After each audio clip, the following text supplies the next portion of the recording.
Bismillahirrahmanirrahim. Assalamualaikum warahmatullahi wabarakatuh. Alhamdulillahirabbil alamin wassalatu wassalamu ala asyrafil anbiya'i mursalin wa ala washabbihi ajma'in. Allahumma shalli ala sayyidina Muhammad wa ali sayyidina Muhammad. Rabbi shrah li wa yassir li amri wa hlul 'uqdatam min lisani yafqahu qawli. Alhamdulillah. Alhamdulillah. Bismillahirrahmanirrahim. With the great God Almighty grace of Him, I would like to welcome the series talk of today's event, which I would like to welcome the participants out there. Hope all of you are in a good shape and healthy as ever. Alhamdulillah, today is the first series of Alumni Talk, which has been organized by Alumni Center of UMT. We have organized many talks. We have organized many international talks, and this is the first series of the new year, the beginning of the new year 2022. And the topic today is leadership in environmental and technology management, achieving sustainable goals. Before that, I would like to show how UMT has developed for the past few years, researching, going into work towards sustainable goal. So perhaps in the beginning, I would like just to show our latest video on UMT's development. Can you please show the video now?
Thank you. Right, my alumni and all the participants out there.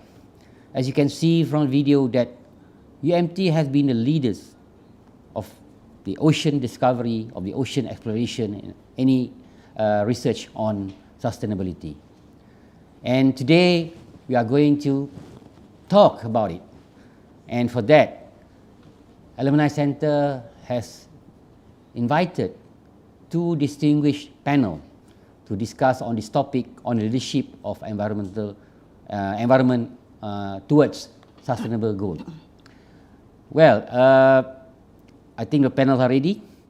So I'm as the host, would like to pass the baton to my colleague beside me. I think I don't have to introduce her. She is the former Vice Chancellor of Universiti Malaysia Terengganu, Professor Dato Dr. Aieni bin Mokhtar. How are you, Prof? Fine, thank Dato? you. Thank you. Alhamdulillah. She came back to serve again to develop our research niche area in UMT. Alhamdulillah. So with her, and we have another panel, not here, but in Jakarta. I think this is an international talk, and the other panel, our distinguished alumni, I think Dato Nuraini will introduce her after this. He is our alumni of 2006, Dato, 2006, yes. And of course, we are very honored to call her to give a talk to discuss on these matters for the next 1 or 2 hours. So without further much ado, I would like to invite Dato Nuraini to moderate the talk for today. Please, Dato, silakan. Bismillahirrahmanirrahim. Assalamualaikum warahmatullahi wabarakatuh. Alhamdulillah, thank you very much, Professor Dato Saharuddin, Director of the Alumni UMT. Ladies and gentlemen, our distinguished delegates, the beloved students of UMT, I'm sitting here to have a great pleasure, to be with you. Alhamdulillah, syukur pada Allah, you're all healthy, to discuss what we can bring to you today with the presence of our specially invited speaker, Dr. Zurina Mokhtar.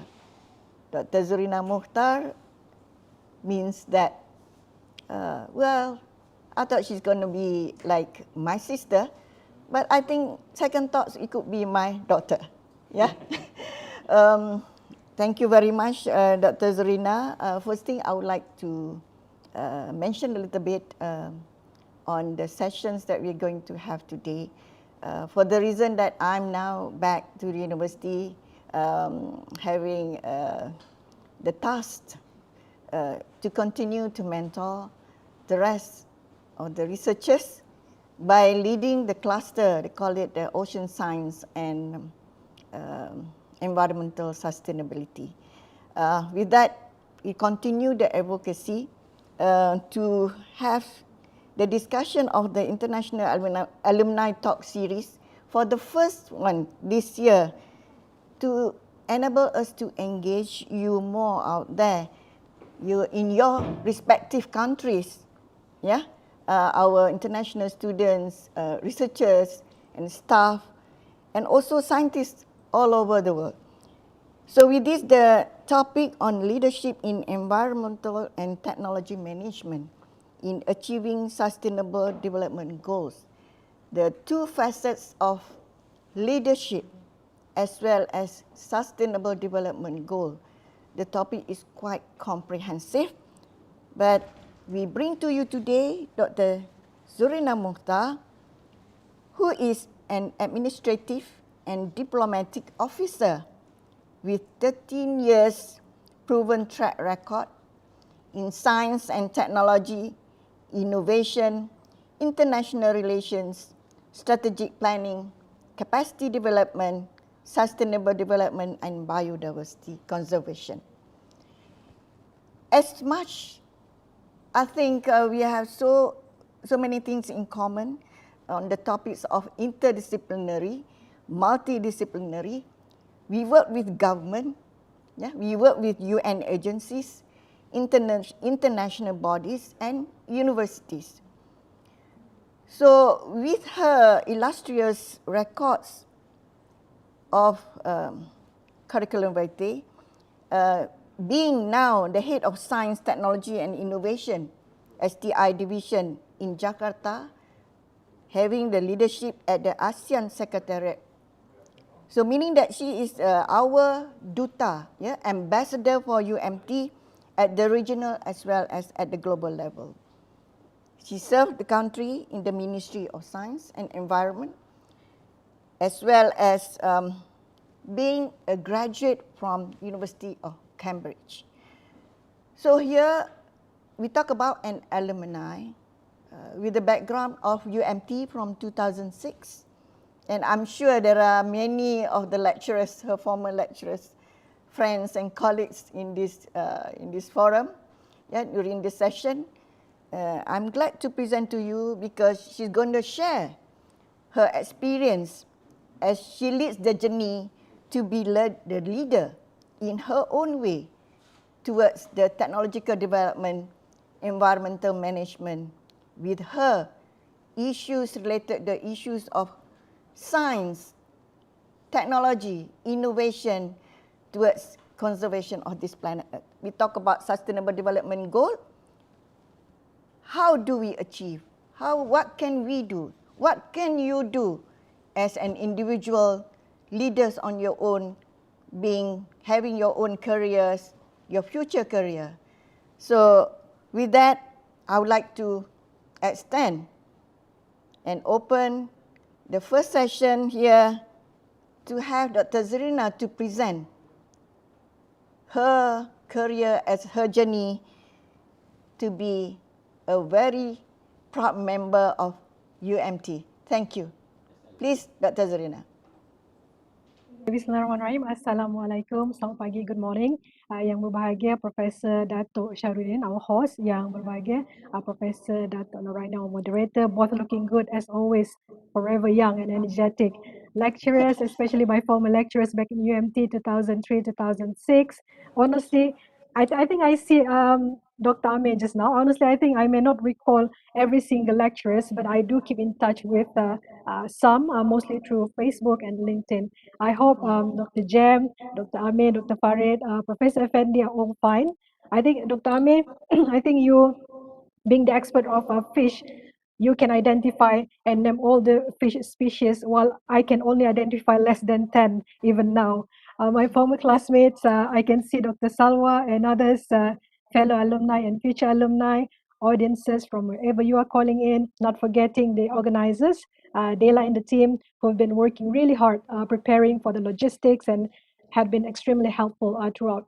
Indeed, it is my utmost pleasure to be here with all of you, sharing my thoughts on the topic given and share with you my educational and professional journey from UMT as a UMT graduate to where I am now. If we have more time, maybe we can also exchange ideas how to foster future collaboration in S&T and environment. And I would like to tell you more about the opportunities that you might be able to identify, unlock, that you might be interested in to explore more in Cambridge, in the United Nations, federal ministries, and also ASEAN, where I currently work. I was initially informed that because this is an international alumni talk, I need to convey my messages in English. But however, I would welcome any questions, thoughts, comments, opinions in Bahasa Melayu, if there's any. Please feel free to ask anytime through the moderator, in the chat box, or at the end of this sharing session. Can we have the slides, please?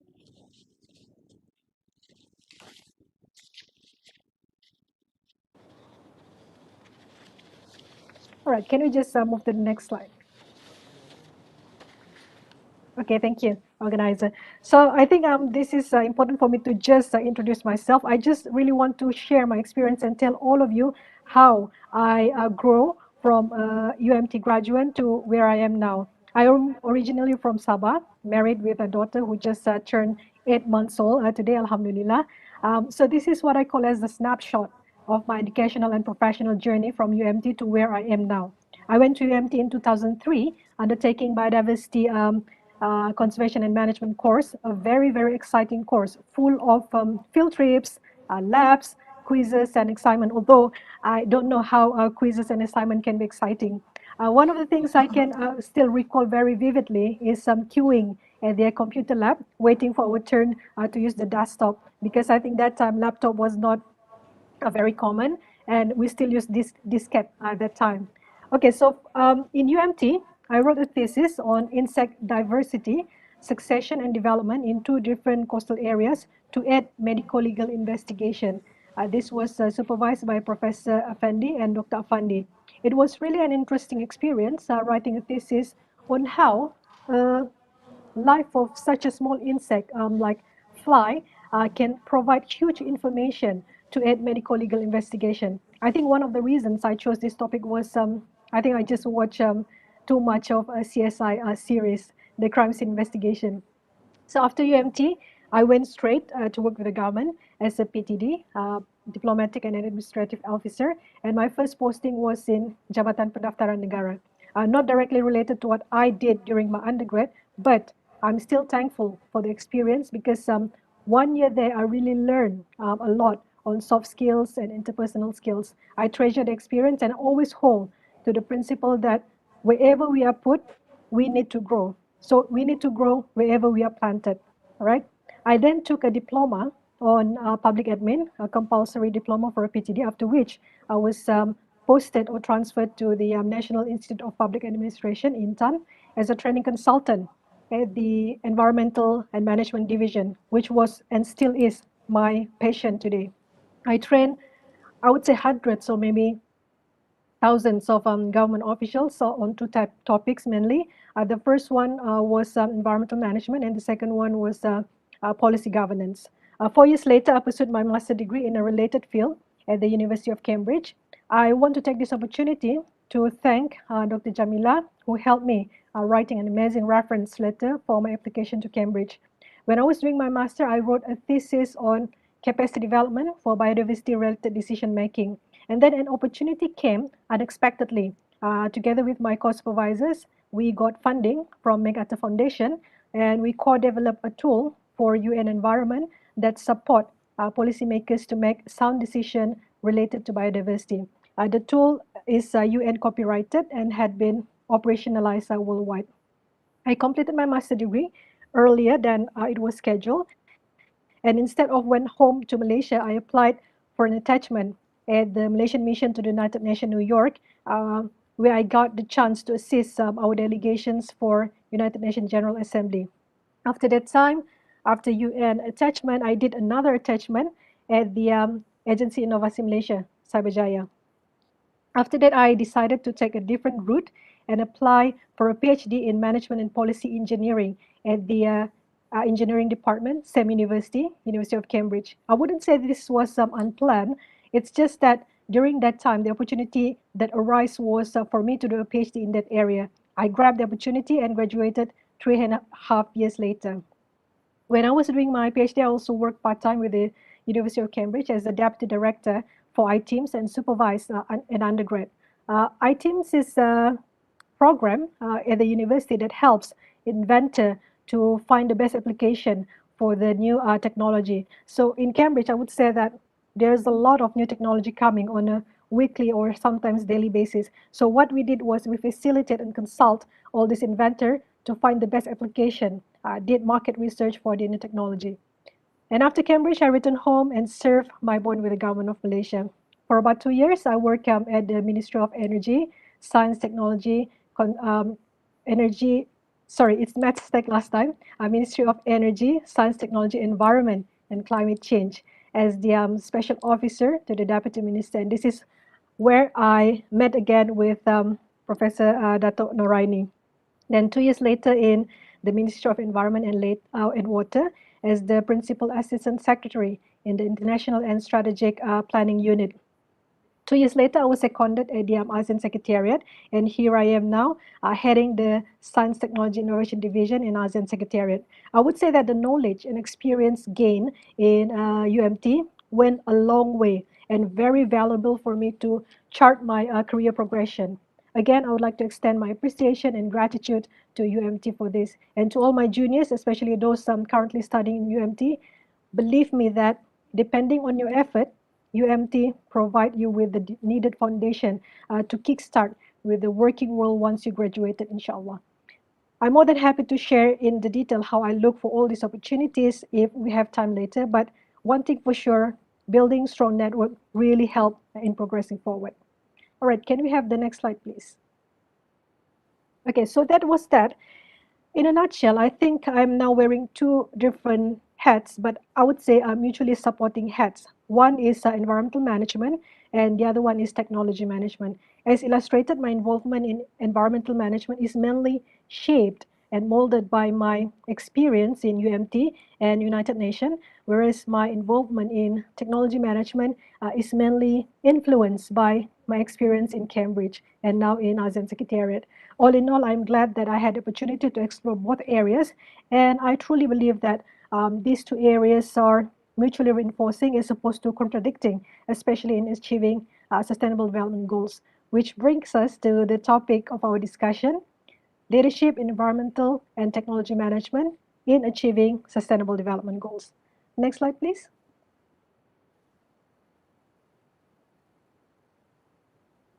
Okay, so for the next 10 minutes or so, I will briefly talking about these four things. One, I think everybody knows about SDGs, Sustainable Development Goals, but we just need to recap the concept behind Sustainable Development Goal. The second one is SDGs and environmental management. The third one, SDGs and technology management. And finally, leadership in achieving Sustainable Development Goals. Right, next slide, please. Next one. Okay. So now first thing first, as we might already know, this is, I would say, the famous liner for sustainable development. Sustainable development essentially comprises of three underlying components, the economy, environment, and social, or what is famously also known as the three Ps, planet, people, and prosperity. Environmental sustainability, on the other hand, ensures that future generations have the natural resources available to live equal, if not better, way of life as current generation. So it is our responsibility to make sure that our future generation would have the similar quality of life, if not better, as the one that we are having right now. All right. If you look at the diagram, the social dimension or the social condition should be bearable and equitable. The economic condition should be equitable and viable, and the environment should be bearable and viable. What I mean by bearable here is being able to be endured. Equitable is just, fair, and impartial, whereas viable is capable of working successfully. So in striking the balance between the three, it is not an easy task. So I would like to bring an example on how striking the balance between the three is easier said than done, but we need to strive to find the balance of these three. Can we have the next slide, please? Okay. So this is always one of the examples that I really like to bring in my talk. Speaking of sustainable development, the major challenge that we are facing is to strike the balance between the three major components. As you can see on the left side, there are three dimensions of sustainable development that we just discussed: environment, economy, and social. What I did was I repopulate this dimension when we were first hit by COVID-19 in Malaysia. If you can still recall, when COVID first hit in March 2020, we had our first lockdown. MCO, I don't know whether you can still recall all these terminologies.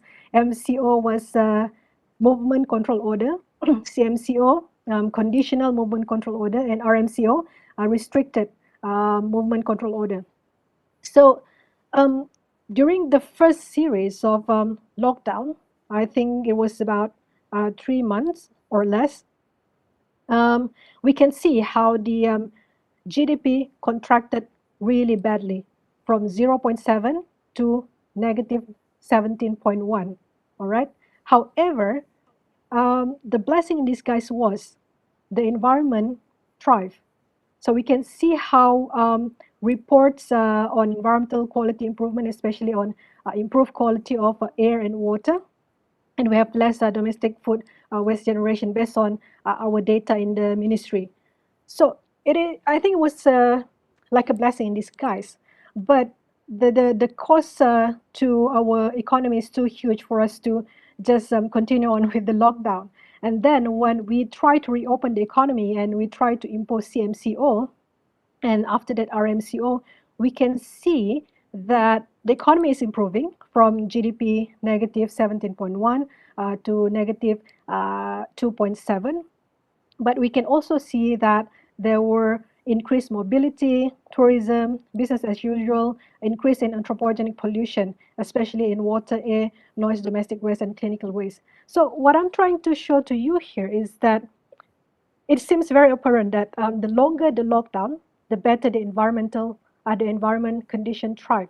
But the steeper the economic contract. Although it seems good for the environment to recover, but no country in this world, no matter how rich they are, can be in the lockdown mode forever. All right. So the bottom line is striking the balance is not an easy task, and it warrants concerted effort, not just from the government, but also from all of us. Okay. Now I'd like to move on to Sustainable Development Goals. Next slide, please. All right. On SDG, I would like to first backtrack a little and touch about the 8 MDGs. If you still remember, before Sustainable Development Goals, we have Millennium Development Goals, 8 Millennium Development Goals, 8 MDGs. The predecessor of SDG, MDG was targeted for 2015, after which it was refined and replaced by SDG targeted for 2030.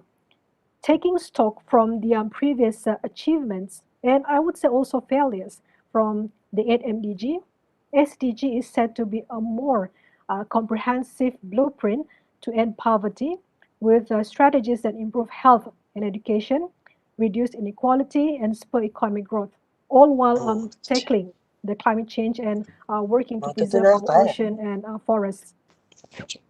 So I think all 193 UN member states adopted 7 Sustainable Development Goals in 2015, which consists of 193 targets and 232 indicators. So SDG in itself is something that a shared language for us, telling us what we need to achieve.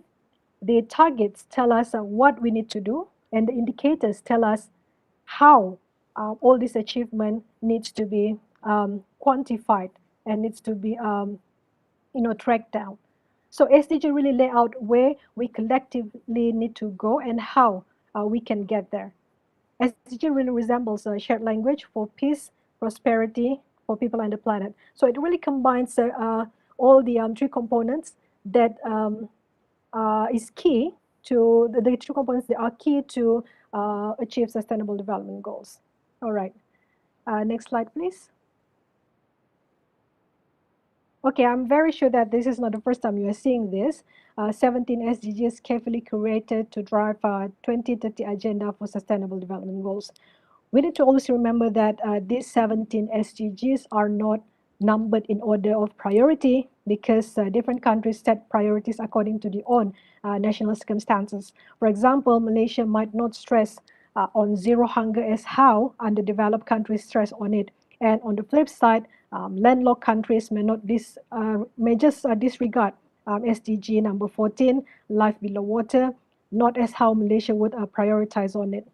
So for us in Malaysia, we do not actually start anew on our pathway to sustainable development, but it is, I would say, a process already in motion. We have since the 70s when we first have the National Economic Policy, New Economic Policy, and 2009, the New Economic Model, and now we have the Shared Prosperity Vision. It is a matter of incorporating SDGs within our local policy landscape. It is the same case for most countries. SDG is used as a shared language to collaboratively achieve sustainable development goals. Right, so for all these 17 SDGs, I would like to present you a short video clip song actually for all these 17 SDGs. Maybe I can get the organizer to help me playing the video, please. Thank you.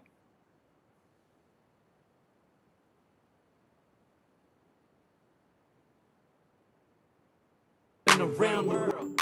Their mission is huge, but we're breaking it down in 2 minutes. 17 sustainable development goals.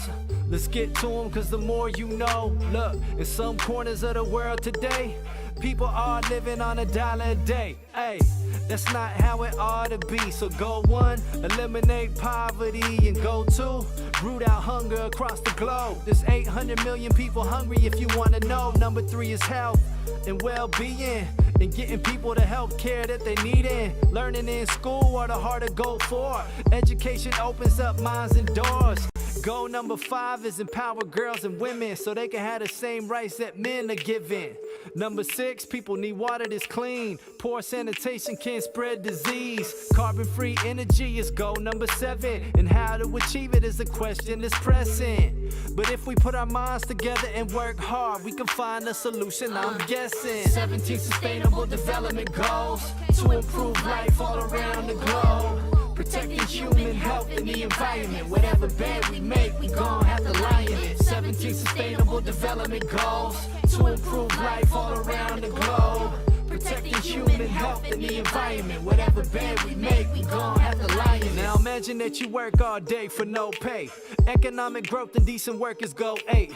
Goal number 9 is to foster innovation in infrastructure and industrialization. Goal number 10, inequality reduction. 11 is sustainable city construction. 12, well, that's sustainable consumption. So what we use matches up with production. Goal 13 calls for urgent action to combat climate change, cause we know it's happening. 14, protect life under seas. 15, protect life on land.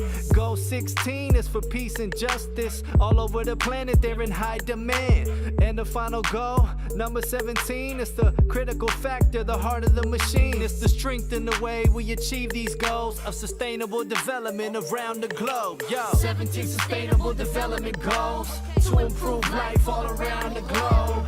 Protecting human health and the environment. Whatever bed we make, we gon' have to lie in it. 17 sustainable development goals to improve life all around the globe. Protecting human health and the environment. Whatever bed we make, we gon' have to lie in it.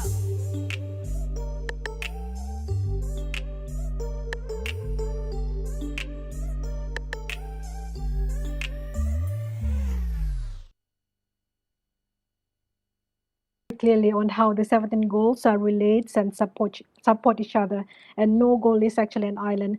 Speaking of which, in delivering the transformative promise of Sustainable Development Goals, one key principle that glued all the countries together, regardless of the development stage or GDP, is the notion of leave no one behind.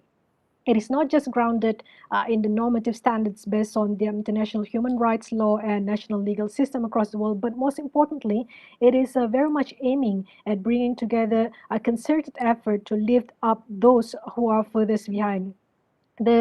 There are 193 UN member states, and the OECD, only 37 members are known as the, I would say, rich country or developed countries club, and there are currently about 46 countries on the least developed countries, which is reviewed every 3 years under the Committee of Development. So both developed, developing, and I would say least developed, underdeveloped countries, and I think for Malaysia, we are in between.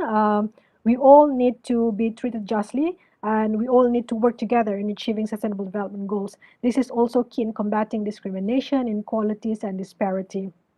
Next slide, please.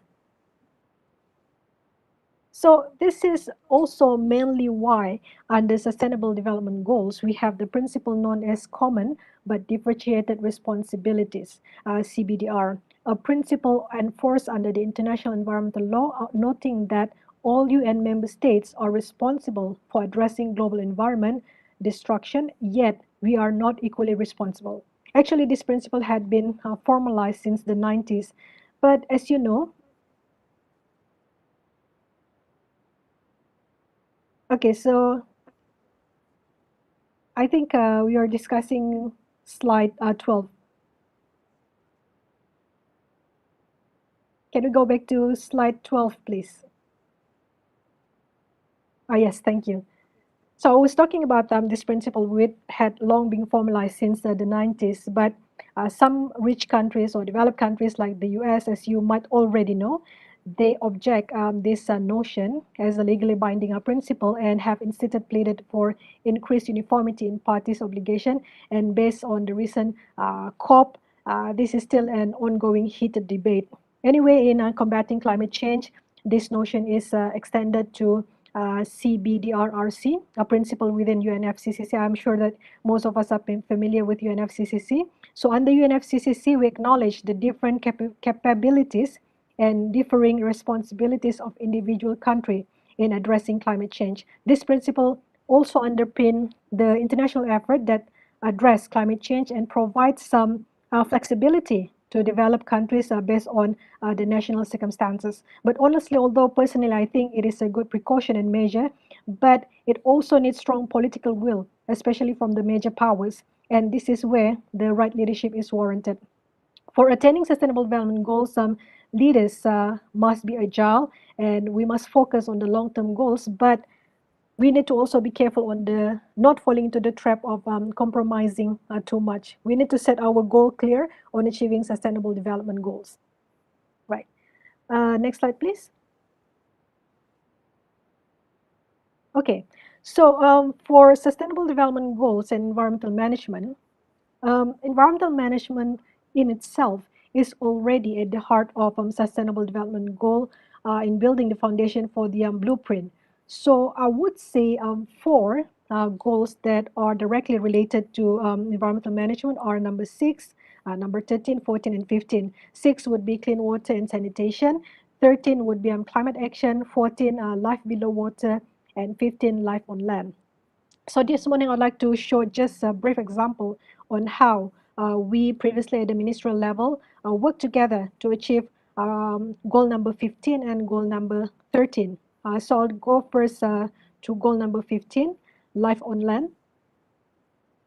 Okay, so for goal number 15, we want to protect, we want to restore and promote sustainable use of terrestrial ecosystem, sustainably manage forest, combat desertification, and halt the reserve land degradation and halt biodiversity loss. So this is basically the heart of what I learned when I was in UMT, biodiversity conservation and management. Next slide, please. I know this is very small, but what it actually shows are the indicators and also targets for goal 15. All right.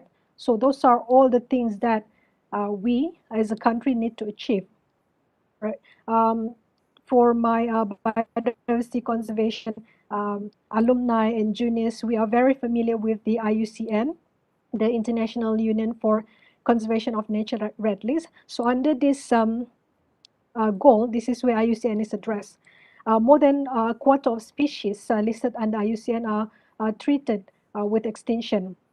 In mitigating this at the ministerial level, as what you can see, the list there, all these ministries are responsible, and also these agencies are responsible to drive this goal. So we have KETSA, we have the Forestry, Geoscience, Perhilitan, and MAFI. MAFI is the Ministry of Agriculture. So it is actually not a one-man show. You just cannot put one goal or one target to one ministry to handle everything. So we really work together on this. In CASA, where I previously worked in the Ministry of Environmental and Water, we support mostly all of the sustainable development goals. So the SDG 15, really articulates the targets for preserving biodiversity and forests.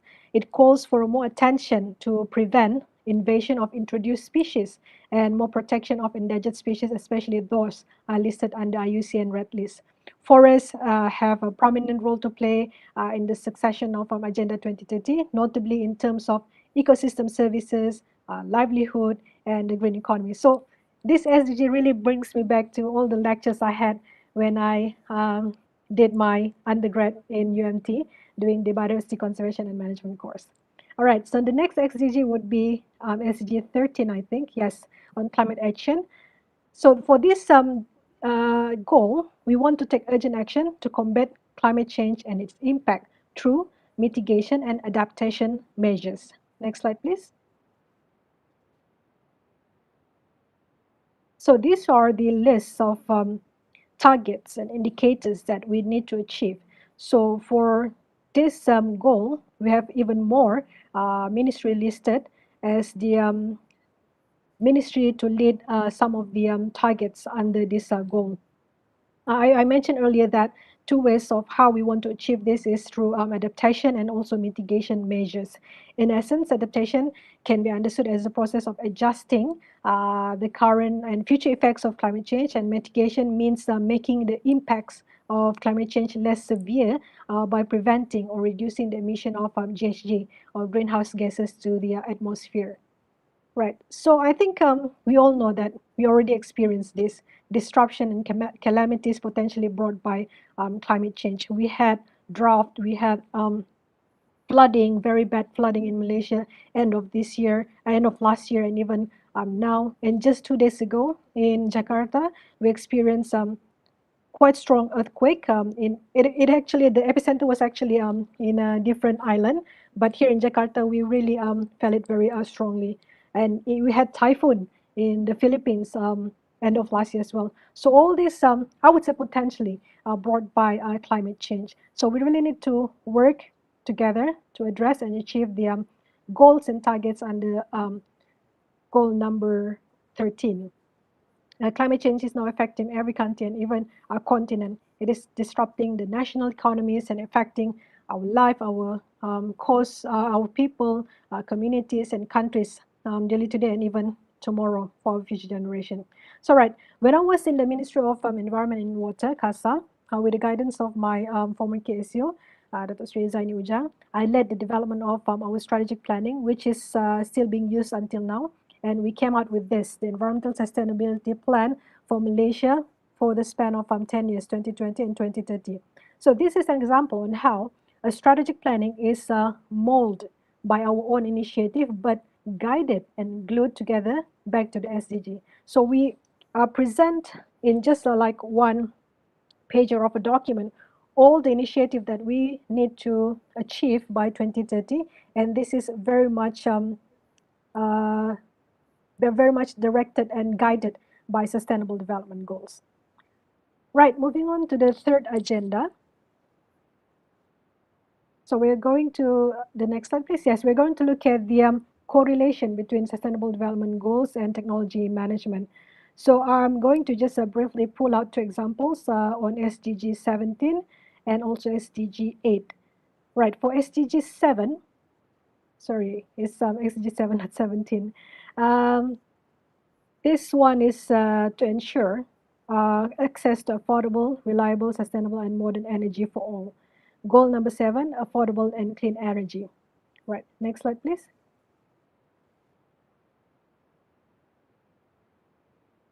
Can we have the next slide? Yes. So for technology, I think we already know that technology-based solution is very key to achieve energy efficiency and reduce GHG emission, and in the long run address SDG, Sustainable Development Goals number 13 on climate action. So this is how we can see the interconnectedness of all these goals. Our aim is to push more environmentally sound and less carbon intensive products and services. Examples of this technology, you might already know this, range from solar, wind, water, geothermal, bioenergy, natural gas, nuclear power, smart grids, smart buildings, smart logistics. Now we have what we call as the Power to X. So when I was in Mastec last time, this is what we are pushing on. And this is still under consultation, I think. So Power to X is the different process that turn electricity into heat, hydrogen, or renewable synthetic fuels. So essentially, Power to X is a concept that covers the activities of taking surplus of renewable energy from wind, solar, or water and converting it into another energy carriers, what we call as X, to be able to store the energy and later use and absorb energy fluctuation. This is the future of clean tech. Right. Next slide, please. For goal number 8, promote inclusive and sustainable economic growth, employment, and decent work for all. Next one. For this goal, right. Next slide, please. Right. not just in Malaysia, in every part of the globe, the role of technology is undoubtedly important in transforming businesses, both traditional and new sectors, to ensure more efficient production and better goods and services. When we're talking about industrial revolution, the revolution in itself really heavily relies on technology, transition, and development. Historically, if we look at all the revolutions of technology, the first industrial revolution around the 1700 was a transition to the use of metals, not just stone and wood. The second revolution around the 1800 was a transition to the use of steam energy, not just depending so much on animal, wind, and water. The third industrial revolution, 1900, was a transition to the use of electricity. And the most recent one, Industrial Revolution 4.0, was a transition to the use of information technology. And we need a lot more technology now and also in the future. So what I would say here, like study shows that 10% increase in ICT capital translate to around 1. It's actually 0.9% in GDP. So this is actually the huge impact of technological transition and also technological development to our GDP. And this technology needs to be transferred in achieving sustainable development goals. So when you're talking about technology transfer, most lecturers, people working in the university, they already know that this is the important bit of sustainable development goals. So all this technology, not just from developed country to less developed country, but it can also work vice versa. Technology transfer entails the movement of data, design, invention, material, software, technical knowledge, or trade secret from one entity to another. In sum, I would say that technology management is embedded and very crucial in all 17 goals, without which progress is hampered. So I would like to move on to my last point on leadership in achieving sustainable development goals.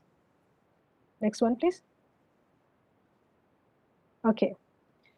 So leadership in achieving sustainable development goals is truly a broad topic, and it can be delved into so many directions. Strategies for leadership could be top-down, it could be bottom-up, it could be centralized, it could be decentralized, it could be democratic, it could be autocratic, depending on how and what it is to be addressed, who shall address it, and what are the resources that we have at hand. The world we live in is self-contradictory. There are too many realities that exist that makes leadership in achieving sustainable development goals a context-specific issue, and truly there is no one size fits all solution for this. So whatever side of leadership a leader possesses in driving the sustainable development goals, steering wheel, the bottom line is to have a long-term visionary goals, but at the same time, it also needs to be adaptive, flexible, and self-renewing, and also resilient. Okay, next slide, please. I think that would be my last slide. Right, going back to the topic of our discussion, I just want to conclude that within our capacity and capability, we are all leaders to advocate sustainable development goals. Sustainable development goals already lay out clearly where we collectively need to go and how we can get there. Each one of us hold the building blocks to SDG. Doesn't matter if the building block is small or big, the scale and scope might be different, but what matters is each block supports the overall integrity and strength of sustainable development goals. Together we can mobilize resources and present our grandkids with a better world. I think I'll stop there first, and I would like to pass this back to Professor Dato Aieni. Thank you.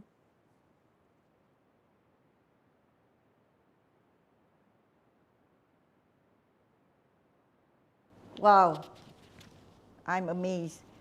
As you can see that she, in the last part of her slides, her presentation, she mentioned about leadership. Yeah, leadership being someone who can influence others, but you must have followers. So for this reason that we can see that from her presentation and the way she communicate with us this morning, that definitely she had the internal mindset, very experienced and knowledgeable in all the related issues. Yeah, talking about the goals, the 17 goals, as well as the impact on countries regionally, and what are the actions involving from science to policy and to further actions. So she also has expressed in her way to present to us in a very holistic manner on the external factors. Yeah, how to, meaning that it could be top down or bottom up, but at the end of the day, you must understand that having leaders, all of you are leaders, you just continue to advocate, but by having the shared vision, shared leadership, and knowing the subject matter expert, sharing the issues and what are the things that we could do to provide the safety, security for the future generations. But as I understand, I'm being part of the United Nations Decade of Ocean Science Advisory Group, at the United Nations of UNESCO, have been mandated that 2030 that we need to have the reset. So Malaysia, by all means, that we have done, since last year we have launched the Decade for the Ocean Science for Sustainability. But she mentioned about the interconnectivities for Malaysia as a nation, or even the region, or back in your own countries. Our alumni, you are the leaders in your own countries, that you need to do something different. You need to advocate and communicate well, as she did just now. But of course, there are many things when you talk about creativity. It shows how you present to us the role of a leader is to be creative, innovative, to create the culture where everyone can have the ideas. I hope you have all the ideas today. You can share in the chat box, or questions later on, and how we make them also feel to be valued, how we value our resources for the sake of the future generation. This is Ken Robinson has reminded us on this, to being the leaders. So coming back to you, I just take note that Dr. Zurina also was a recipient of the 2018 International Youth Incubator Award in the United States. So for us here, congratulations, Dr. Zurina. You need to be recognized, that this is talent here back home, but we are now actually having you as our ambassador at the regional as well as at the international level. You are speaking science, technology, and how to be innovative in addressing the issues about SDGs. Can you elaborate, coming to further questions, if allow me as the moderator, we go deeper now. We go deeper into your involvement in the environmental and technology management, because it takes how the research that evolve into the results, output, the data, how you communicate that, how you manage the technology so that it become a useful guidance for all of us. Please, Dr. Zurina, you can elaborate for the first question. Thank you. Thank you, Dato, for the question. So I think before I ask that question, I'd like to talk about the UN decades. Indeed, the UN announced a decade of ocean science for sustainable development, 2030, to support the efforts to reverse the cycle of decline in the ocean, health, and gather ocean stakeholders, which I think we have all the stakeholders mostly in UMT, to ensure ocean science can fully support countries in creating improved coordination for sustainable development, specifically for the ocean. So I would also like to promote here that under my division, we also foresee one of the 9 subcommittees that we foresee is actually on marine science and its application. So I would like to invite my former lecturers, my friends, if you're working on marine science and also marine technology, we do have fun. We do have opportunities that you can grab and explore for you to do something on marine science and its technological application for the UN decade. So I would like to go back to the question on my involvement in environmental and technological management and how I would say use this involvement to influence and also bring more people into this area. Because for environment and technological management, I think it is very much important for us to work collaboratively with the other, because for these two aspect or area, it is actually not a one-man show. We need to involve all the stakeholders, be it from the government, private sector, and also from the university. If you look at the quadruple helix model, we need to also involve the social community in moving towards environmental and also technological advancement. So going back to the question on my involvement, I think I briefly mentioned in the beginning of my presentation that for the environmental management, I think my involvement in environmental management was firstly and mostly shaped by my interests when I was studying at the UMT. So I started off with my thesis, with my involvement in the course, and then in intern, I was a consultant for the environmental management program. And then I had exposure at the UN, United Nations Environmental Program, during my brief attachment at the United Nations, our mission of UN in New York, and then in the Ministry of Environment and Water, and also Ministry of Energy, Science, Technology, Environment, and Climate Change, MESTEC. So those were my direct involvement in environmental management. For technological management, I think it started off when I did my PhD in Cambridge in the area of technology commercialization. So what I did was I looked into the commercialization of new technology by university spin-off in the clean tech industry. And then I worked part-time with the university in iTeams, like what I mentioned earlier, when we help technology inventor to find the best application for the new technology. And then in ASEAN right now, I'm heading the Science Technology Innovation Division. So that was my direct exposure and involvement in those two areas. Thank you. We talk about the global addressing the issues. There are a lot of global actions, regional actions, the call for actions. You mentioned about to collaborate, right?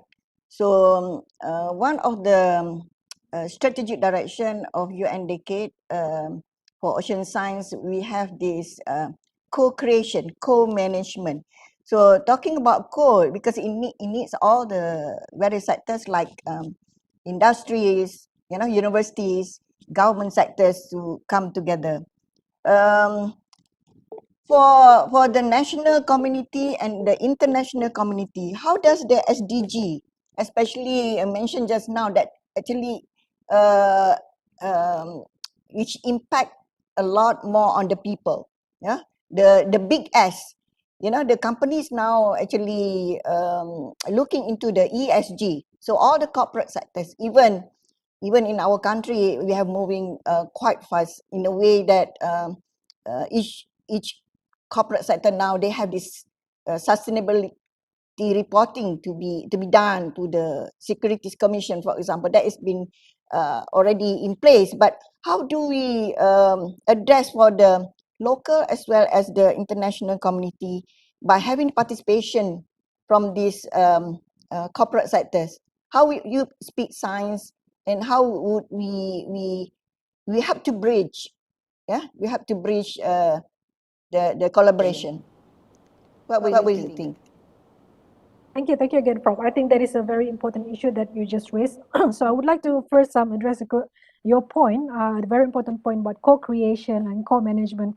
So going back to the quadruple helix model, so last time you do have triple helix model. I think I have my friends from UTM, Dr. Azlin, and also Dr. Lina. So we work quite a lot on projects and also papers on first triple helix model, and then now our quadruple helix model. So I think most of us are familiar with this model. For the triple helix model, we are looking into the collaboration between the government, the university, and the industry or the private sector. But now we see the importance to also include the social community, because these are the important implementers of all our policies and all our plans and our programs. So what we need is a concerted effort, right? There's no point running if we are running alone, or even worse, if you are running in the wrong direction. So we need to involve all these four major, I would say, policy drafter and also policy implementers under one, big group, so that we can have a shared vision moving towards sustainable development goals. So in my presentation earlier, I think several times I mentioned how sustainable development goals provide a language to address global challenges. Through this goal, it tells us where we need to go. Through these targets, it tells us how we can do it and what are the things that we need to do to achieve the goals. And through these indicators, it tells us how we can measure the achievement. It is not only because the importance of the goals themselves, but also because of the inclusiveness of the processes used to develop them. You mentioned about ESG, on how private sectors in Malaysia, they need to present and submit their sustainability reporting. So because of that inclusiveness, this is why the private sector is now speaking the same language as the government. So this is how the Sustainable Development Goals really glue all the components of the quadruple helix model together. The academia is now speaking to the industry, and the leaders is now speaking to the policy implementers. So regardless of wherever we are, in which country, it always follow the same model. It is not just the government to push on SDG. It is not just the academia to do research on SDG. We need to work together to achieve sustainable development goals. That would be Yes, my we are comment. talking about intergeneration. So we need to consider engaging more the youth, right? As well as those people actually working now very closely with the NGOs. We had to put them into the equation, right? In terms of NGOs, I think even back in Malaysia also we have increased presence and activities by the NGOs in this direction. As you are aware, I just want to share the report previously in 2017 by the SDSN, Sustainability for Solutions Network, talking about Malaysia position as far as SDG global ranking. Yeah, we are at 54 out of 157 that time. But as we are aware that under the SDG, certain SDG, we are still, especially SDG 15, you mentioned in your slide. So I totally agree. As well as the SDG on climate change, on 13, of which we have moved very fast, over the last year, probably because of the COVID as well, probably parachute in terms of the issues related to the climate change and then adaptation. So with that, the score that we have, we have about 70%, but at the regional score, we have less, meaning that there are other countries also moving in the same direction.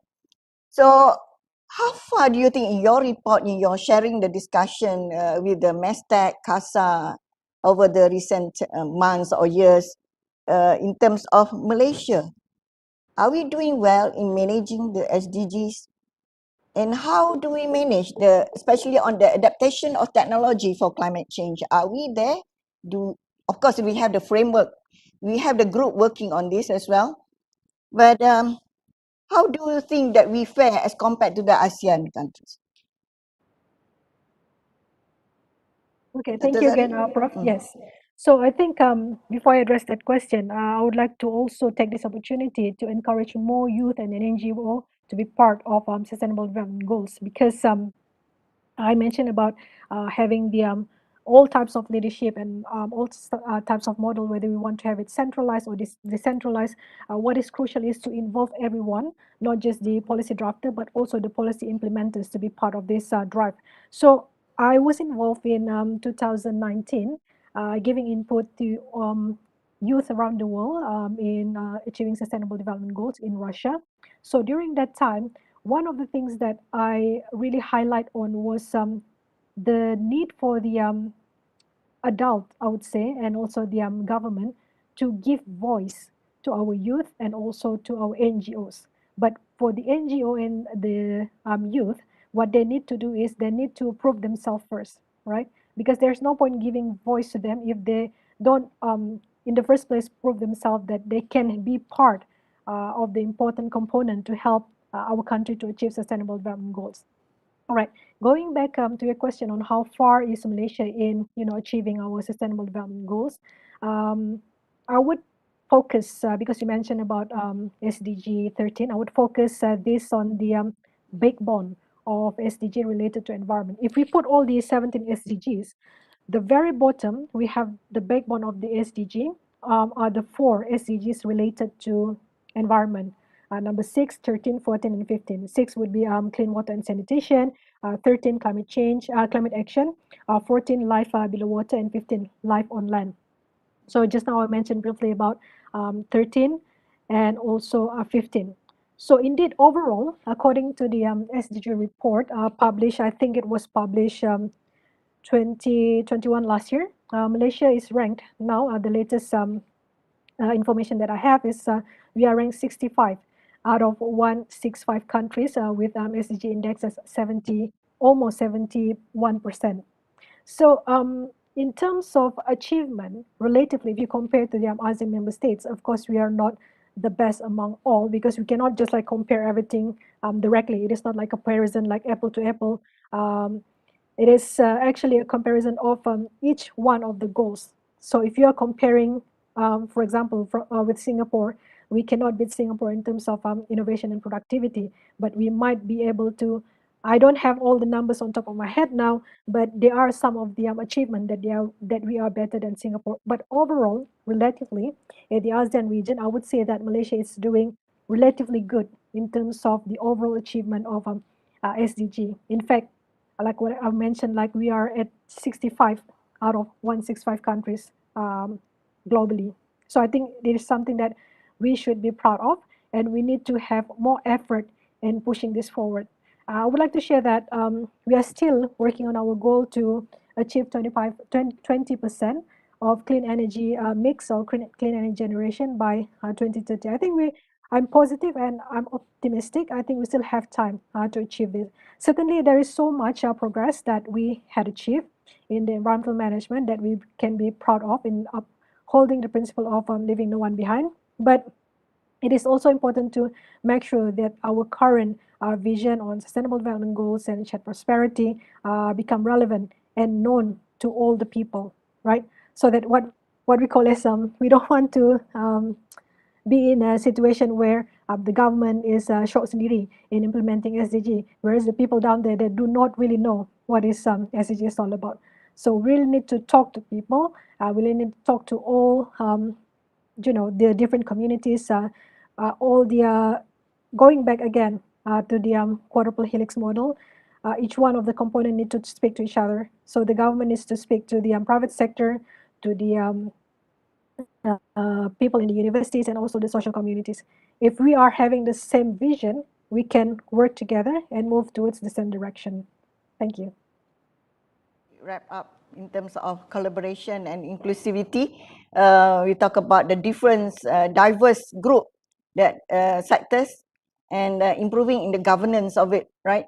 So I think you mentioned about the status of Malaysia in the ranking.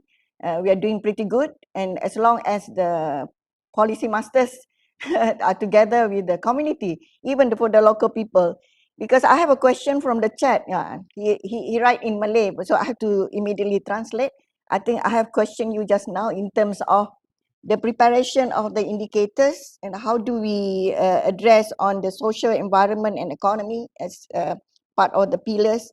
How do we plan? I'm aware at the economic planning unit, yeah, under Dato Mustafa Muhammad and the Department of Statistics, Dato Sri Uzair, right, has been working on the blue economy as well with regards to the working on the indicators. Yeah, I'm quite sure that we be able to coordinate the information, the data as we move into this AI as well as the data analytics days this time. So the question is it the SDG that is evaluated in Malaysia is is better. As you see, you are a part of the ASEAN countries. Are they doing the same thing here in terms of improving the governance, in coordinating the data and information, in reporting, for example? You mentioned about the performance 65. At 2017, I have here at 61. So meaning that we have moved then in terms of Human Development Index and competitiveness. We have the statistics. So you have to deal with numbers. So I think in Malaysia, is with Department of Statistics Malaysia, but we need to actually get the stakeholders, the people who are doing, the researchers, to give the information, right, to cooperate and to be inclusive in terms of putting the targets for Malaysia at least. What do you think on this as compared to what you're doing in the ASEAN countries? Okay, thank you for the question from the chat box. So I think this is a very important issue about the reporting of achievement of SDG. Well, I would say that this is one of the major challenges, not just in Malaysia, but also in other countries about the reporting. One is because the way we quantify all this achievement might not be, we might not be using the same model. That is why if you look at the Sustainable Development Goals report, there are a lot of blank tables.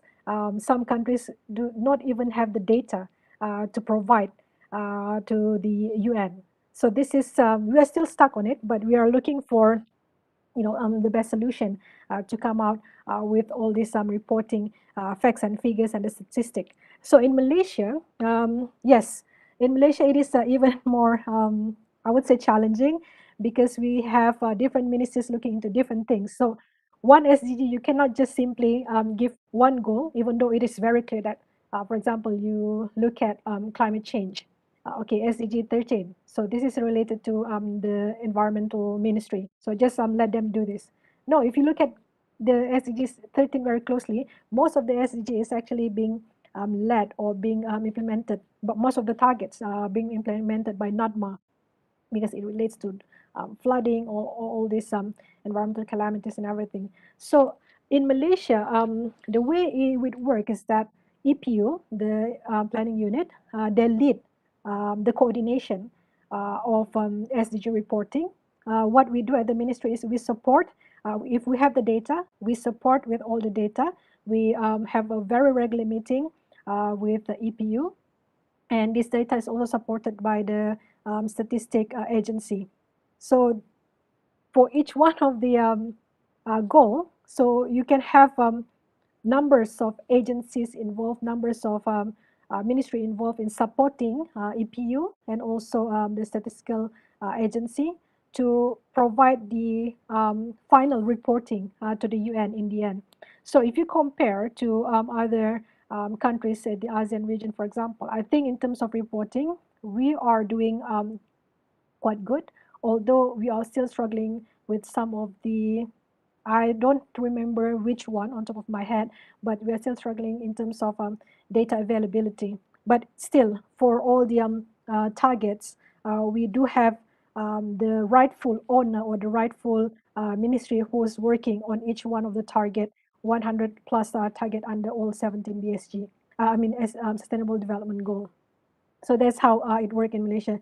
But of course, reporting has been still a challenge, not just for us, but also for other countries as well. That would be my comment. I think it's good for you to give us that backdrop because we understand that UMT, for example, we are more familiar or more concerned with the SDG 14. There are a lot actually to have this collaboration and in fact synergy between the reporting part as well as the researchers to be able to communicate the science part and inputting the facts in terms of alerting the issues. So I think today's discussion with you, I just hope that members in the audience also be made aware that it's up to us, to come out in terms of sharing the information and the data, inputting the indicators right for Malaysia. We have done a lot, yeah, as you can see, but is how we actually be part of the inclusivity of this effort, right? So, Dr. Zurina, you okay now? You want to drink water a little bit first? Oh, yeah, I give you a break for a while. I can share you another question. I think it can warm your heart to have your old friend. She gave the question here. Yeah, Dr. Nur Salwa Baharudin. Still remember her? Yes, just my friend. I just texted her just now. Okay. She said, Salam Dr. Zurina. It is nice to meet you after 16 years, both of us in Kustem at that time. Yeah, it was UMT, the old name in Kustem, completing the Biodiversity Bachelor program together. So you were classmates. Yeah. So she has this question for you. What is your opinion on Malaysia? As paperworks, policy making are made at national level, whereby implementation is at the state level, government especially on natural resources, management especially. So are we doing enough? Again, it's talking about governance. Dr. Zurina, please. Yes, thank you, Dr. Nur Salwa. So she's a good friend of mine when we were in Kustem. We went to field trips together and we went to, classes together and everything. So I think Dr. Salwa really doing something that is related to what we did in Kustem. So she's a researcher in UMT right now. Okay, going back to the question, I think that is very relevant and that is very true.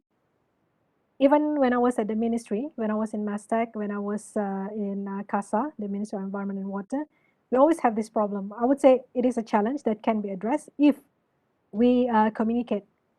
The federal government, even the budget, policy work, and everything comes from the federal government. It trickles down to the state level.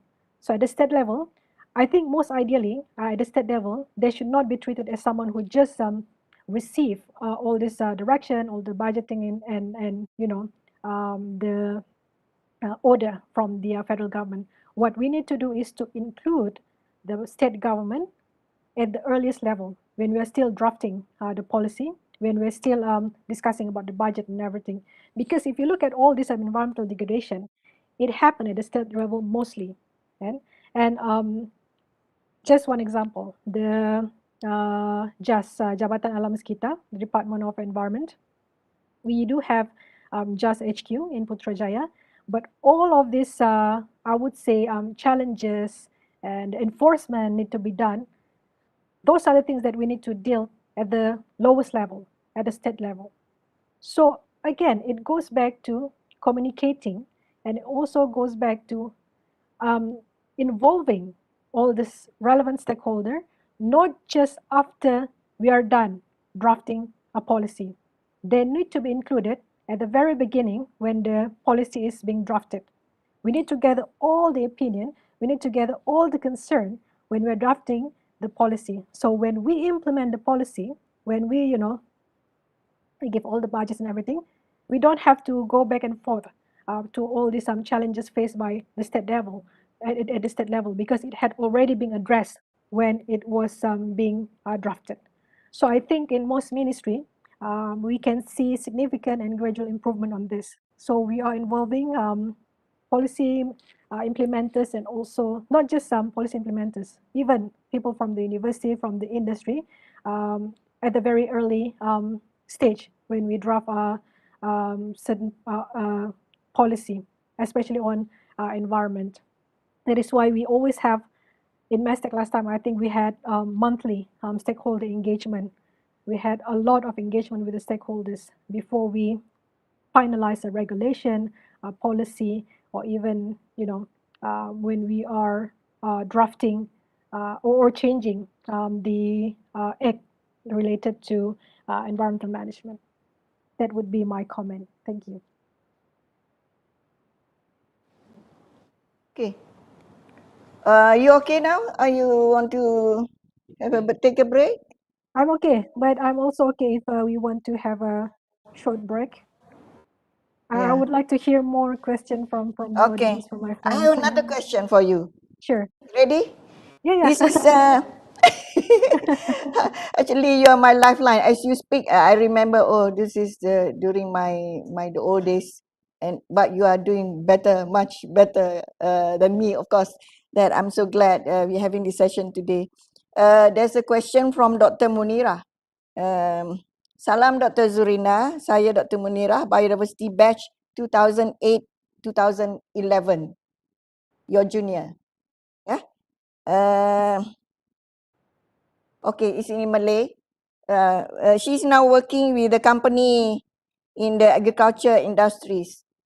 Yeah, so I just hope that my alumni also can speak English. uh, uh, she mentioned that it's a great sharing, very inspirational.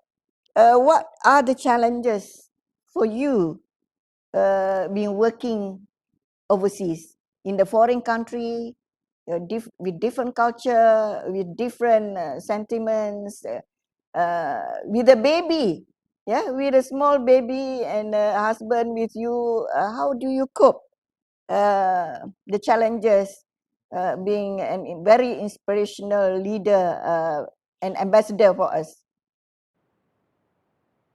So I think this is a very good question, but I think this question is really broad. I can spend the whole day talking about these challenges. Of course, there's a lot of challenges that I faced when I was studying, when I was working abroad. It always the challenges that has got to do with our different culture, with our different belief, with our different, way of life. So I would like to tell you that when I was in Cambridge, that was the first time actually I travel abroad to the UK. I've been doing like quite a lot of backpacking during my younger years, but that was my first time in the UK. So when I was in Cambridge, one of the challenges is I was always the only one with a headscarf in any conference, in any places that I go. I don't know whether if I can share my screen. I would like to show you just one photo.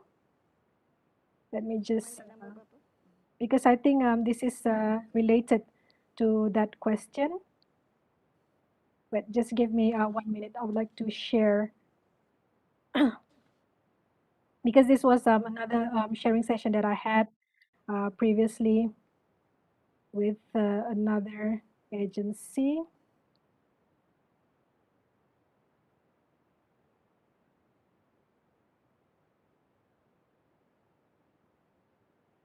I don't know whether you can see my screen now.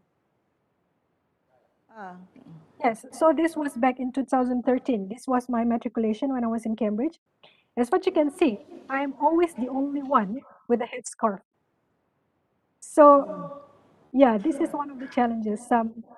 I'm glad that I get to learn about cultures and different beliefs, but I think we need to also um, be able to communicate in a way that people ask us a lot of questions, all right? Not because they are not aware, but I think they don't have like many friends like me in their lives. So when I was fasting during the months of Ramadan, they really question like to the very, fundamental question. So I think the challenge there is just we need to first understand our culture.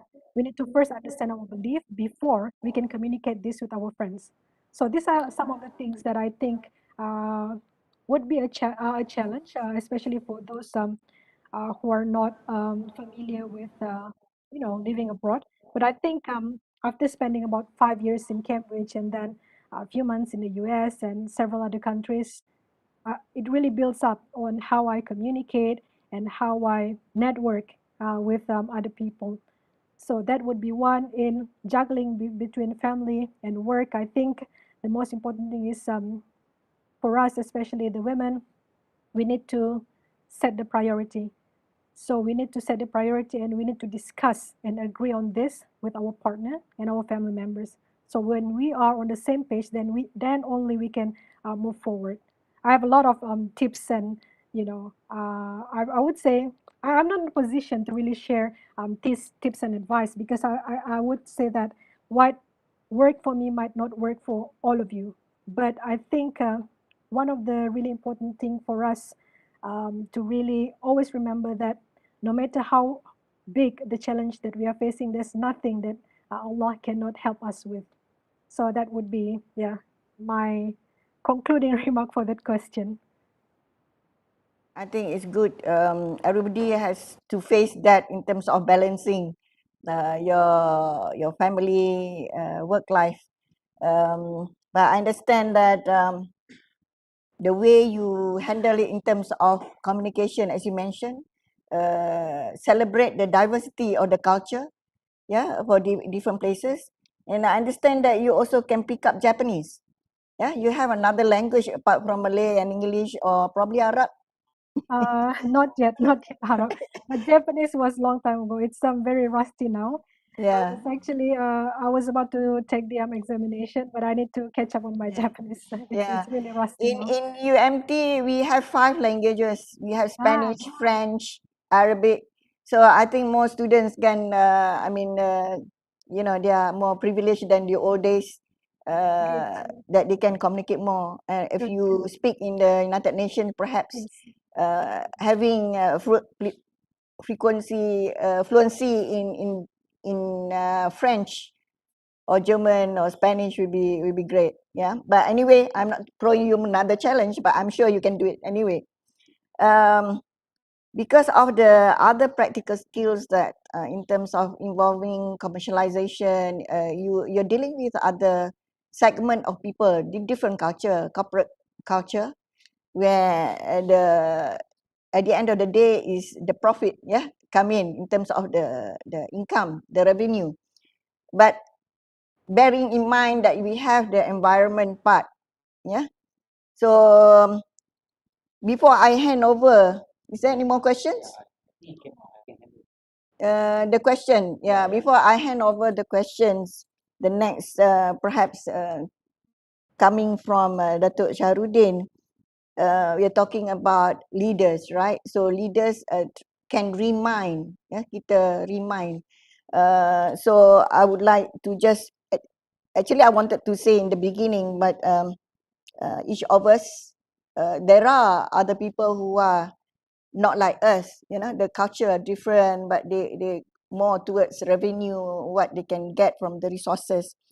So as you are aware, the impact drastically is the human intervention on the environment. So I would like to recite this ayat, yeah, Surah Ar-Rum 41 to 42, yeah. Auzubillahi minasyaitanir rajim. Bismillahirrahmanirrahim. Zaharal fasadu fil bahri wal bahri bima kasabat aydin nas liyuziqahum ba'dallazi amilu la'allahum yarji'un. So in Malay is the telah timbul berbagai kerosakan dan bala bencana di darat dan di laut dengan sebab apa yang telah dilakukan oleh tangan manusia. Jadi timbulnya yang demikian kerana Allah hendak merasakan mereka sebahagian daripada balasan perbuatan-perbuatan buruk yang mereka telah lakukan supaya mereka kembali insaf dan bertaubat. So in terms of the translation, meaning that this human touch, human intervention that we, in terms of the interconnectivities of the people, environment and nature, is being reminded, you know, as we have the recent flood that we have, obviously it never happened before, the unprecedented. We talk about the flood in Selangor because they are not prepared because there's always flood in the East Coast. So meaning that just to be reminded that all of us, that we need to seek the knowledge, yeah, to share the knowledge, to inform others and remind others. So I think we continue to do that, and I'm quite sure many of you in the audience, students, researchers, fellows and friends are able to be our advocates as much as Dr. Zurina has shown us today. So with that, I will continue the next to pass to Dato Saharuddin, coming back home, you know, to UMT, and for you to provide us as the ambassador, molding you to become a person as what you are now. We are very proud to share that, being part, you know, of the opportunity to have you with us, yeah, during on the campus for your bachelor degree at UMT. Okay, thank you for being with us. I pass now to Dato Saharuddin. Dato, Aieni. Are you ready? More questions or are you tired? I'm ever ready for the questions. Okay. Okay, just one, two more questions. Maybe just an opinion from you. You know that the the latest development that we have a lot of floods and cause a lot of problems, environmental, just because of deforestation. I think you heard about it. I think you read the news of Malaysia now, right? Deforestation that cause a lot of loggings and everything. I don't know whether it's legal or non-legal. So I'm not sure about what's happening actually, but we have to put a stop on that actually. What do you think? Have you any comment on the latest incidents on flood that caused by this deforestation that maybe you can advise what to do next, or as an internal, what do you call this, person out there? Don't worry, your seat is not jeopardized by answering these questions. Just your comment on what's happening actually. What is your comment on this? Okay, thank you both, Dr. Professor. So I think I would like to again set my agreement on the reminders given by Professor Dato Noraini, on the reminder on how this will actually enough to fit our need but not our greed. So going back to the point of the recent flooding that we had in Malaysia, of course it is not just Malaysia that is experiencing all these calamities. We have typhoon in the Philippines recently, and also right now we are still experiencing earthquake in Jakarta and volcanic eruption. Of course, we are warranted about the volcanic eruption in Indonesia. So going back on your question on the logging as the cause of the recent flooding. Okay, I would say, I would put it this way. Logging, of course, we know is a huge part that cause the flooding, and potentially maybe the huge chunk of the flooding occurring recently, unprecedented in some of the states, are also caused by logging. So logging is not an issue that is new in Malaysia. We know that it is happening. Again, going back to Dr. Salwa point, it is a matter of knowing what is happening at the state level, and also having a good policy and also stronger enforcement of regulation at the federal government. So if you go back to our act, our Environmental Quality Act 1974, if I'm not mistaken, 74 or 64, this regulation really needs updating. It really needs to be renewed with stricter enforcement, with because we've been using it for quite some time already. As for the logging issue, I think if we go back to the issue of suddenly I remember in one of the lectures in a UMT about carrying capacity. I think logging issue, we've been doing it for quite some time already, but this is the point where we really exceeded our carrying capacity. That is why we are having the recent flooding.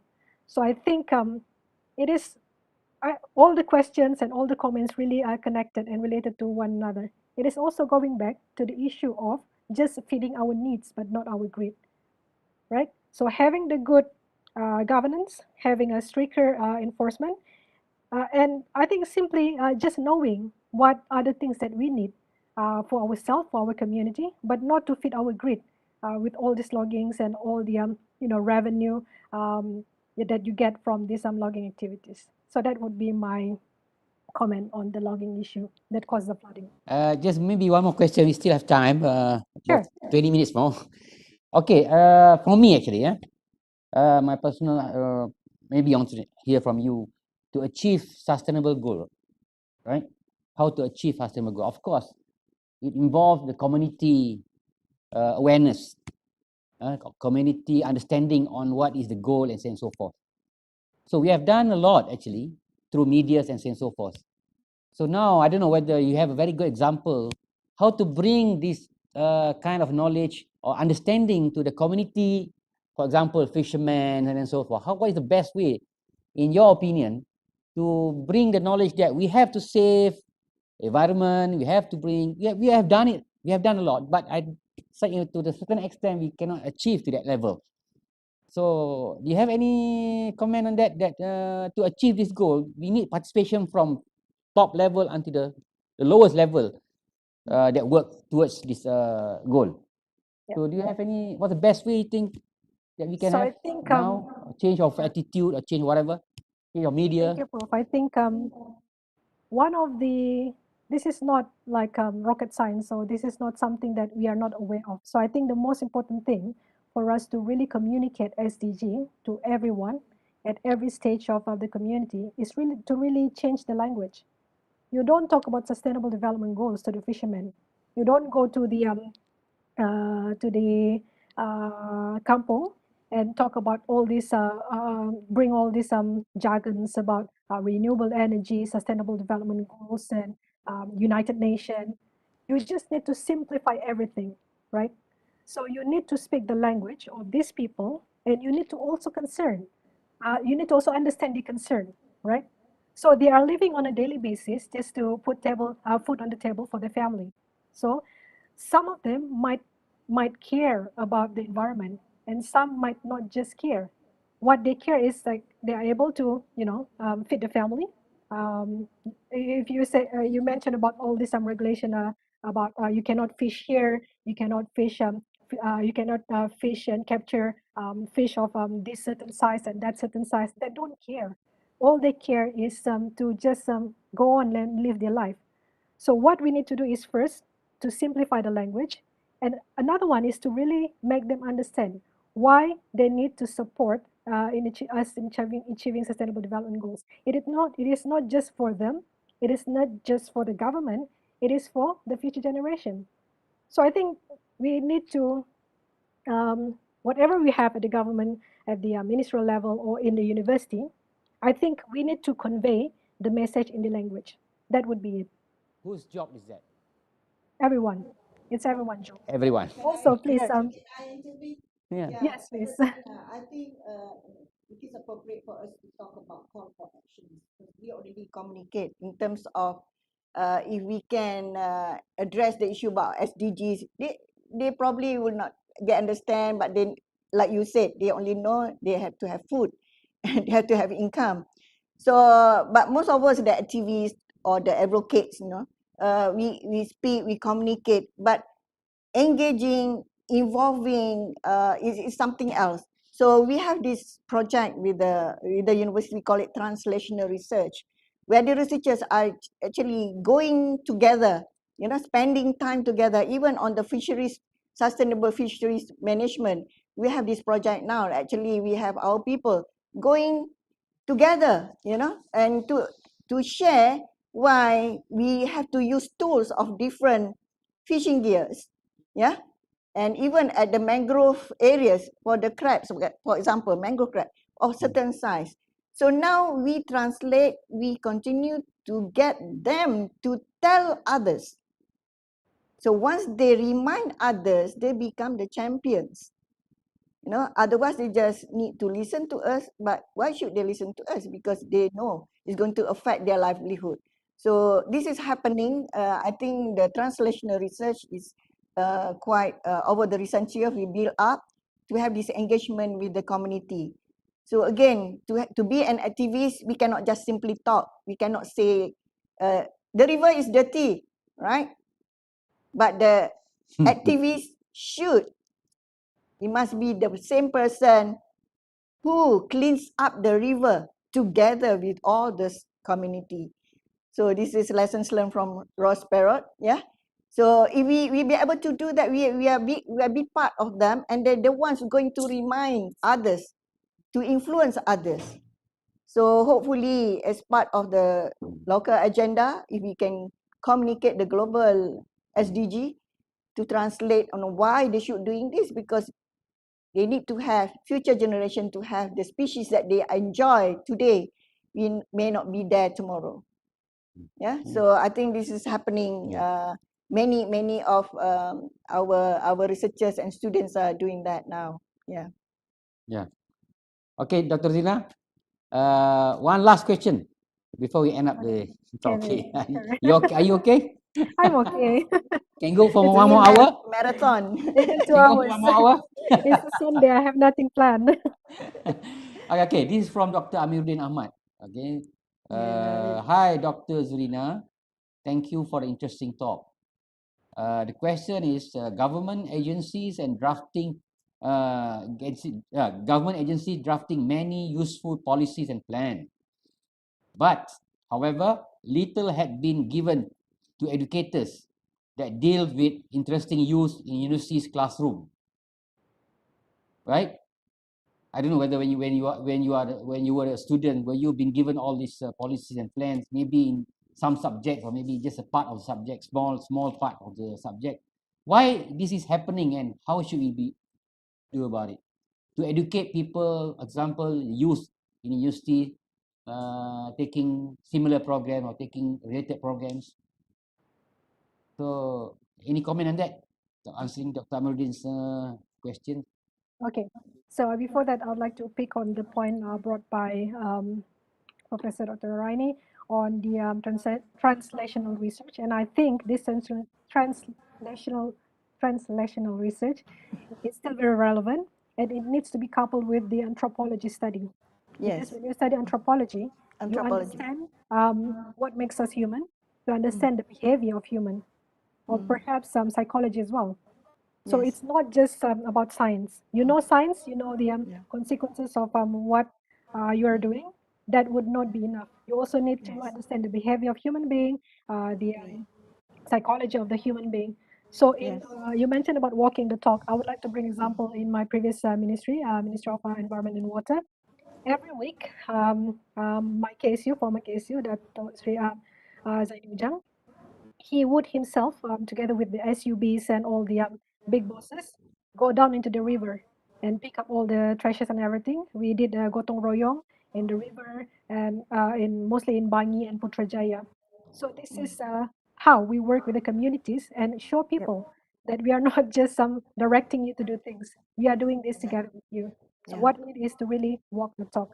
Okay, going to the question on the gap between the government and university. So again, this is going back to the concerted effort between all the stakeholders that needs to be involved in moving towards the sustainable development goals.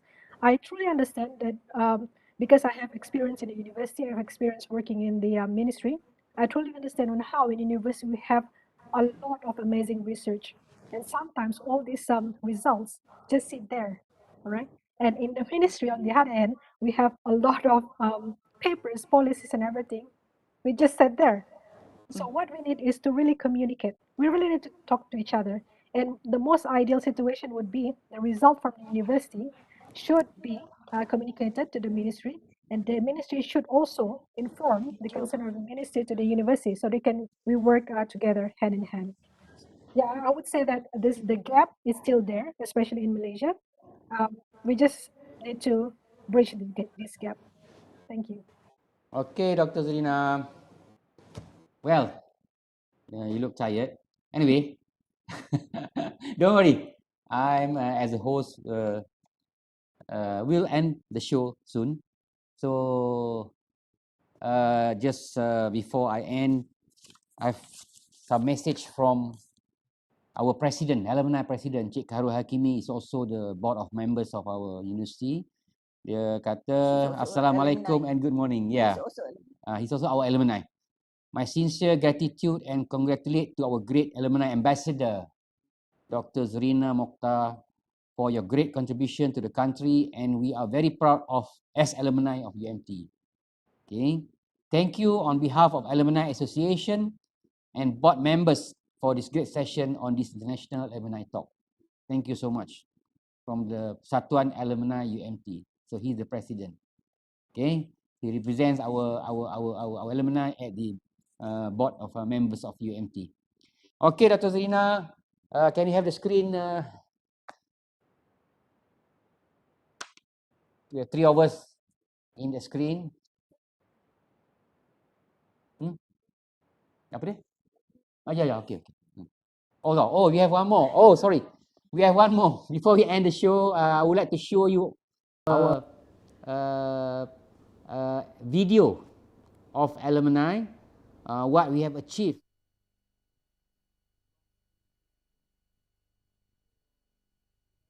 We had this, we made this video, what was our achievement from 2020 to 2021 and 21 to 22.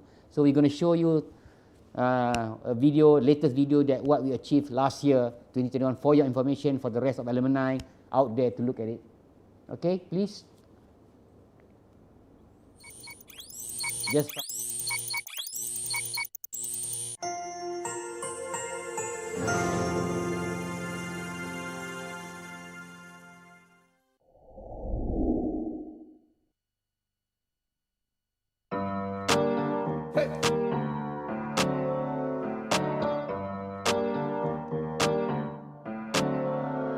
Havana, ooh, na, na. Half of my heart is in Havana, ooh, na, na. He took me back to East Atlanta, na, na, na. All of my heart is in Havana. There's something about his manners. Havana, ooh, na, na. He didn't walk up with that, how you doing?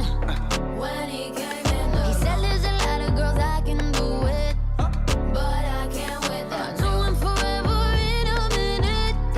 That's on my night. And Papa says he got Milo in him. He got me feeling like ooh. I knew it when I met him. I loved him when I left him. Got me feeling like ooh. And then I had to tell him I had to go. Oh na na na na na. Havana, ooh na na. Half of my heart is in Havana, ooh na na. He took me back to East Atlanta, na na na. All of my heart is in Havana. My heart is in Havana, Havana, na na. Jeffrey. Just graduated fresh on campus.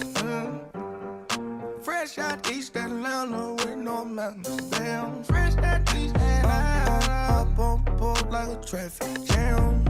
Man, I was quick to pay that girl like Uncle Sam. Here you go, ayy, take it on me. Ayy, shout the craving on me, get the beating on me, on me. She waited on me, yeah, well, shout the caking on me, got the bacon on me. This is history and I'm making on me, on me. Point blank, close range, that beat. If it goes a million, that's me. Bismillahirrahmanirrahim. Assalamualaikum warahmatullahi taala wabarakatuh dan salam sejahtera. Apa khabar alumni di luar sana? Lama sungguh kita tidak bersua daripada meja pengarah. InsyaAllah, saya rasa belum terlewat lagi untuk saya ucapkan selamat tahun baru 2022. Walaupun keadaan pandemik yang belum selesai lagi, saya percaya ramai alumni kita di luar sana berjaya dengan cemerlang mengorak langkah mencapai kejayaan demi kejayaan. Setinggi tahniah pada mereka yang telah berjaya kepada satu tahap yang boleh pusat alumni membanggakan atau dibanggakan mereka kejayaan mereka. Walau bagaimanapun, duka cita dimaklumkan juga. Ada beberapa alumni kita telah pun meninggalkan kita kerana ditimpa musibah COVID dan kemalangan jiwa yang tidak kami sangka-sangka, termasuk juga ibu bapa, saudara kandung mereka yang turut pergi bersama. Yang terkini, musibah banjir dan juga kebakaran yang telah memusnahkan banyak harta benda punya alumni yang menyebabkan total loss kepada harta pencarian mereka. Pihak UMT, terutamanya pihak alumni, menzahirkan duka cita dan ucapan setinggi-setinggi taziah kepada alumni yang telah menerima nasib ini, dan terimalah dugaan Allah ini dengan penuh hati terbuka. Saya mendoakan supaya Allah permudahkan segala urusan dalam kembali hidup seperti biasa selepas ini. Untuk ini, Pusat Alumni tidak duduk berdiam begitu sahaja. Pada tahun 2022 ini, kami telah mengusahakan membangunkan satu tabung kebajikan alumni untuk satu tujuan utama, iaitu memberi sumbangan setakat mana yang mampu kepada mereka yang memerlukannya. Sedikit mengenai pencapaian tahun 2021, kami telah berjaya menjalankan sebanyak 49 program yang melibatkan alumni dan kami mengucapkan berbanyak terima kasih kepada alumni yang menjayakan program-program tersebut. Selain daripada program berterusan yang kita jalankan seperti bual bicara, penubuhan alumni chapter baru, sukacita saya maklumkan perancangan awal pertengahan 2022. Yang pertamanya, penubuhan alumni zon Sarawak pada bulan Februari, di mana kami akan bertandang ke Sarawak untuk penubuhan chapter tersebut.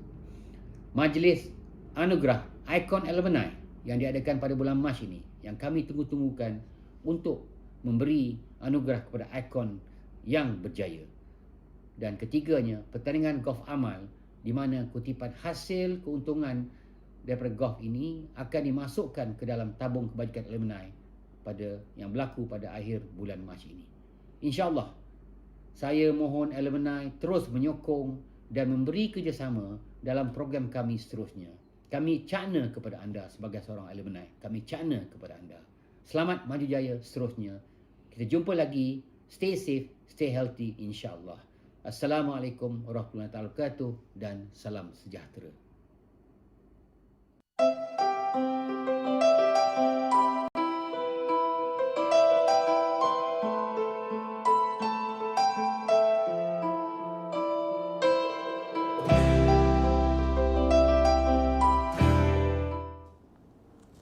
Alright, terima kasih. Thank you for listening.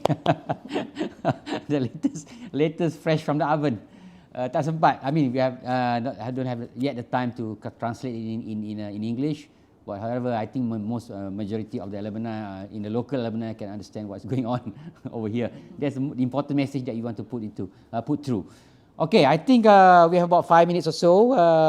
We would like to again, on behalf. Okay. Kita punya mantan VC, and for your information, lupa I nak cakap, I forgot to tell you that she is now the Distinguished Research Fellow. I think you can read from that text over there. Distinguished Research Fellow at INOS. Okay, so if you want to contact her, she will be there. Okay, as a Distinguished Research Fellow at INOS, looking at, I think one of the main job is to look at this our sustainable development goals of UMT or the world. And congratulate to her because she has been appointed as one of the advisor at the UNESCO level. So, okay, all right. But one of the board members of the UNESCO. Okay, all right. So let's hear from Dr. Nurani for his last few words of the session. Yeah, again, I would like to thank Dr. Zurina Mokhtar. I think it was a splendid sharing session from you. And as part of the reminder, again, as a bonder for 5 years, 6 years, I've been at UMT, been Deputy Vice Chancellor Academic. I've been working closely with many of the academics, researchers, and then with the students. Whoever has a time and the chance to interact or to be with me during that period, 2015 to 2021. And I'm here again to go at to put my bit of service in terms of sharing the experience to assist the younger generation, the future leaders. Just to remind, before I leave, that I still be around to assist. But nonetheless, to remind everyone, is to do your little bit of good, wherever you are. Because it's those little of good, when put together, that overwhelm the world. Because it may be too little to you, but if we are doing together, that it may change, making the difference. Because we are only one. I'm only one. You are only one. But I cannot do everything. You cannot do everything. But I can do something. And I will not let what I cannot do to interfere with what I can do. So think what you can do, calling for actions, get together, we do it together. So let's do it, help our nation, help the world, help the planet, help the humankind for future generation, insyaAllah. So these are my last words. My apologies if in doing the moderation, it may not be too smooth, but I'm glad to be here to see some of our members and people to share the session, to experience, to be inspired by what Dr. Zurina has shared to us this morning. Thank you very much. Thank you. I pass again to Dato. Thank you. Okay. Terima kasih. Thank you. Domo arigatou gozaimashita. Dr. Naini. 本当に頑張りましたね。本当に。日本語できますよ、ドクターZurinaさん。Okay, for that, I think I would like again to thank you, Prof. Dato Nuraini, for moderating this talk, interesting talk. We're going to have more sessions after this. We're going to call more alumni, international alumni, to take part in this online talk. This is the only effort that we can do. We cannot call them here, but I think we can do that online, most of it. So we are trying to identify, just like Dr. Zurina, those potential international alumni that can give, share their knowledge and everything from through online. Okay, and to you, Dr. Zurina, please you have the time to come back to Malaysia without quarantine. Please come and visit us here. Okay, and later on perhaps alumni would like to call you also for further talks, and maybe the faculty would like to invite you for other research talks and so forth. You have a lot of knowledge, you have gained a lot of experience from overseas experience. I think you can't wait to share your experience, your knowledge with us. Betul right, Dr. Zurina? All right. Yes. So thank you so much again for your time. Now is we are 12 o'clock, so you are about 11 over there. Yes. 1 hour. 1 hour difference. 1 hour difference. Okay, right. So again, to all my alumni out there, thank you for and other participants that are willing to spend their time with us or this online talk, and thank you for your time so much. And what I call this to make this seminar cheerful. And a lot of questions came, and our latest record just now, we reached up to 200 participants online, plus Facebook. So for me, I'm happy that we have achieved to that level, 200. All right. So thank you so much again. Inshallah, we'll see you. Assalamualaikum warahmatullahi wabarakatuh, and have a good day. Stay safe and stay healthy, inshallah.